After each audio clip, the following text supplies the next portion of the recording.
Most people think getting rich requires a business, a big inheritance, or some kind of lucky break. But what if the actual path to wealth was so simple, so boring, and so automatic that almost anyone could do it starting today? Because the math is already on your side, you just have not seen it yet. My name is Chris, and I help everyday people understand how to grow real wealth without needing a finance degree or a six-figure income. If you want to stop watching money disappear every month and finally start building something that lasts, subscribe and hit the like button right now. Today, I'm going to show you exactly how investing just $100 a month can grow into life-changing money over time. No complicated strategies, no risky bets, no dramatic lifestyle changes, just one simple decision made consistently. Let us get into it. When I first started earning money, I was genuinely terrible with it. I had no real idea what I was spending each month. I would drop hundreds on lunches I barely even enjoyed. I would buy things I used maybe twice, and every single month I would make myself the same promise. This is the month I finally get serious about saving. Then payday would come around again. I would check my account and there would be almost nothing left. All those hours, all that work, and nothing real to show for it.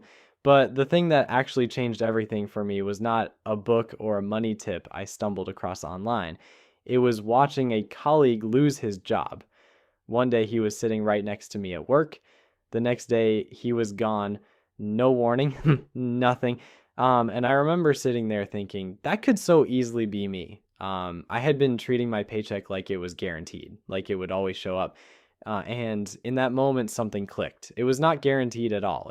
Everything I had built my life around could disappear overnight. So I decided I wanted control, real control. Because suddenly depending on one job and one income felt a lot more fragile than it ever had before. So I started with the least exciting step imaginable, building an emergency fund. At first, I just aimed to cover 1 month of living expenses, nothing dramatic.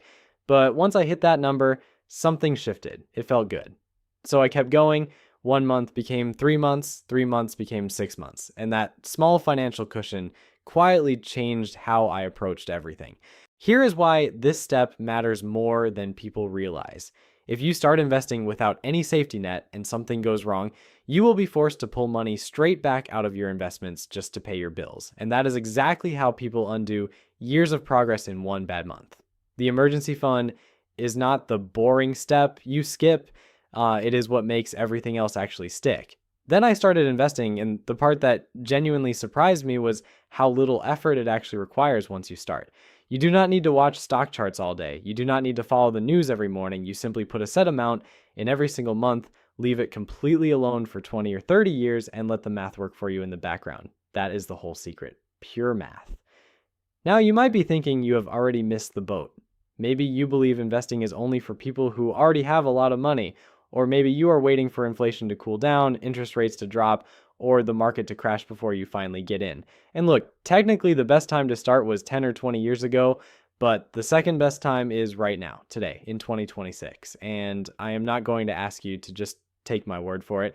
I'm going to show you the actual numbers. Say you invest just $100 at the start of every month into a simple low-cost index fund, earning an average annual return of 10% compounding monthly. Of course, returns are not guaranteed. Markets do not grow in a perfectly straight line, and there may be taxes and fees to consider depending on how you invest. But to show you the power of this approach, let us assume a 10% average return over the long term. After 2 years, you would have put in $2,400 of your own money, and your portfolio would be sitting at around $2,666. That is just $266 of growth. Not thrilling at all. I know. And the reason it feels so small is because at the start, you are doing all the heavy lifting yourself. Almost everything in that account is still money you earned and deposited. So it is completely normal to see barely any growth in the early years and feel like nothing is working. There will even be stretches where your portfolio is worth less than what you put in. And here's something really important to understand. A dip in your portfolio is not a sign you are doing something wrong. It is just part of the process. Do not panic. And whatever you do not sell while you are down, because selling while you are down is the one move that guarantees you never reach the part where the real growth kicks in. And that part is absolutely worth waiting for. Now take that same $100 a month and stretch it out to 10 years. Over that time, you would have contributed $12,000 of your own money. But your investment account could now be sitting at roughly $20,655. That is over $8,600 of pure growth. Money you did not earn at work, money that showed up because you stayed consistent and let time do its job. Keep going for 30 years, and that same $100 a month at a 10% average annual return could reach $227,932.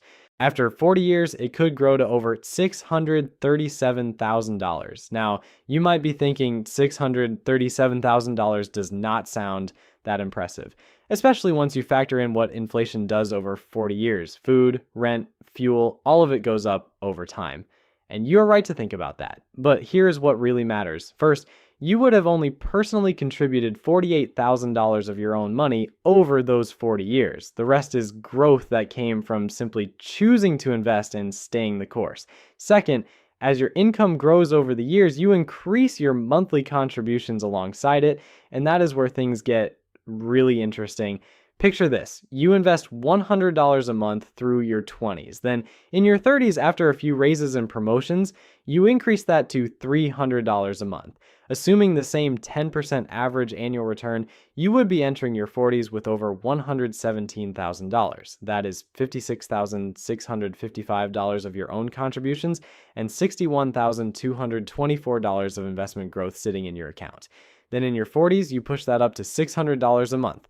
Your portfolio grows to over $443,000, then $800 a month for the final decade before retirement. Your total portfolio at that point, over $1.3 million, and across all 40 years, you would have personally put in just over $224,000. Everything else, more than $1 million, came from compound growth doing its job quietly in the background.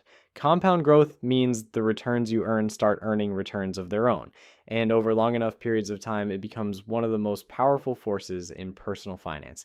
You do not need to make big, sudden changes to your life. You do not need to invest thousands from day one. You just need to start and keep going.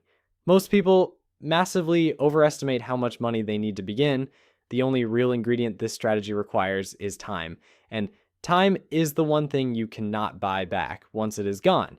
Now, here's the second big thing that stops people from ever building real wealth. The belief that right now is simply not the right time to invest. And I completely understand that feeling. Every time you open the news, there's something new to be concerned about. Inflation, interest rates, geopolitical tensions, recession fears, market crash predictions. And so it feels perfectly logical to think, I will just wait until things settle down before I start. The problem is that people have been saying this for decades. Back in 2008, people thought the entire financial system was finished. In 2020, at the start of COVID, millions of people panic sold their investments, believing markets would take years to recover. And here in 2026, people are still sitting on the sidelines waiting for a moment that feels safe enough to begin. But despite all of it, the stock market has continued to rise over the long term. Yes, there have been serious drops along the way. And if you invest, your portfolio will almost certainly fall at some point too. That is just part of the game. But when you zoom out and look at what has happened over 10 years, 20 years, 30 years, the overall direction has historically pointed upward. This is why investing is really not about what happens over the next few months. It is about what happens over the next few decades. Nobody truly knows what the market will do next. If they did, everyone would be a billionaire, which means waiting for the perfect moment is not actually a strategy. It is just a way of putting off a decision that will benefit you. In fact, one of the most common and costly mistakes people make is waiting until things feel stable again, because by the time headlines sound positive and investors feel confident, markets have very often already recovered. The people who waited end up buying in at higher prices than those who simply stayed consistent. This is why you will always hear the phrase, time in the market beats timing the market. Getting started and staying consistent is almost always far more powerful than trying to pick the perfect entry point. And the third thing that keeps people from building wealth is the belief that investing is just too complicated to figure out. Completely understandable. If you search how to invest right now on any platform, you will find thousands of videos and articles all promising to make you rich. But when you actually click on them, How many walk you through exactly what to do step by step in plain language? Too much investing content leaves people more overwhelmed than when they started. One source tells you to buy individual stocks. Another says, put everything into crypto. All it does is send you deeper into a rabbit hole without ever actually moving you forward. The truth is, for most people, building wealth through investing is far simpler than the internet makes it appear. It usually comes down to starting with what you can actually afford right now, staying consistent month after month, and giving your money enough time to grow. You do not need to become an expert in economics. You do not need to spend hours staring at stock charts. You absolutely do not need to refresh your portfolio every 5 minutes. A simple, long-term investing approach is more than enough for most people to build real, lasting wealth.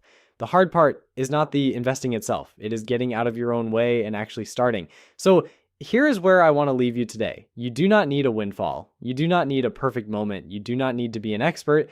You just need to start. Even if that means $100 a month right now, because as you have seen in this video, the math is already on your side. You just have to show up for it. The biggest thing holding most people back is not the amount of money they have. It is the decision they keep putting off. And every single month you wait is a month of compound growth you can never get back. So make the decision today. Open that investment account, set up that first monthly contribution, even if the number feels small. Because small and consistent beats big and someday every single time. Now, if this video helped shift the way you think about money, I want to ask you one thing. Share this with one person in your life right now. A friend, a family member, a coworker, anyone who needs to hear this. You could genuinely change someone's financial future just by hitting that share button today. And if you have not subscribed yet, do it right now so you never miss a video like this one. One more thing. Go and watch our previous video titled "The Fed Just Changed the Rules. Here's what it means for your savings." Because what the Fed is doing in 2026 directly affects the money decisions you should be making right now. The link is on your screen. Go watch it next. You will be glad you did.